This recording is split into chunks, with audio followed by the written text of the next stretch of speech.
En réfléchissant bien, ce qui est vraiment la marque de fabrique de la station et son originalité, c'est tous les travaux qu'on conduit sur les matériaux dits biodégradables et ou compostables.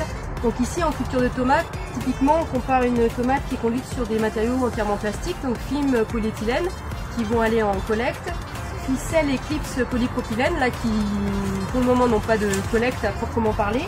Et de l'autre côté, on va avoir une tomate sur laquelle on va travailler avec des matériaux compostables, donc des ficelles et des clips qui sont censés aller en compostage industriel à la fin de vie.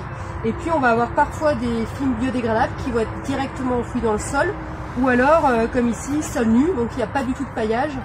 Et nos missions sur la station, ça va être prendre les risques finalement qu'un producteur ne peut pas prendre, et sur une stratégie comme celle-là, sans paillage, vérifier s'il y a des conséquences sur la croissance des plantes et sur les rendements de la tomate.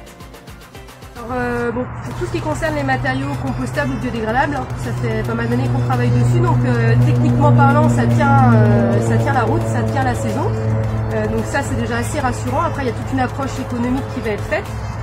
On va aller aussi vérifier si en compostage ou en biodégradation dans le sol, si ces matériaux-là disparaissent bien assez rapidement. Pour ce qui est du sol nu, donc sans paillage, on s'est rendu compte, c'est la troisième saison qu'on teste la technique. Les deux précédentes saisons, on a quand même des baisses de rendement au niveau de la tomate, de -3 à -4 kg en moins par mètre carré de tomates produites. Donc là, on voit bien les avantages quand même du plastique. Certes, ça contient les mauvaises herbes, mais le deuxième rôle du plastique qui est essentiel en maraîchage, c'est réchauffer le sol. Et là, typiquement, sans plastique, on réchauffe moins, la tomate est plus stressée et ça se traduit par une baisse de rendement. Alors là, on est sur le projet tissu, donc on est sur des pratiques déjà éprouvées sur le terrain.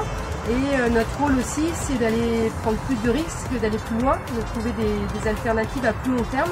Donc c'est le projet Altermulch qui vient de débuter avec l'INRAE, où là on va carrément s'affranchir du plastique, et l'idée c'est de trouver des alternatives avec des paillages végétaux, donc des mulches vivants ou morts importés dans la parcelle. Et ce projet-là vient tout juste de démarrer, et sur la station on va travailler sur la technique du sorgho que l'on va coucher et dans lequel on va venir planter directement la future culture. Il n'y a pas de bonne ou de mauvaise stratégie. On doit tous avoir à cœur de réduire les quantités de plastique qu'on génère sur nos exploitations. Et nous, notre rôle sur la station, c'est finalement de monter en compétence sur toutes les stratégies qui existent pour que demain, le producteur soit à l'aise avec l'une d'entre elles.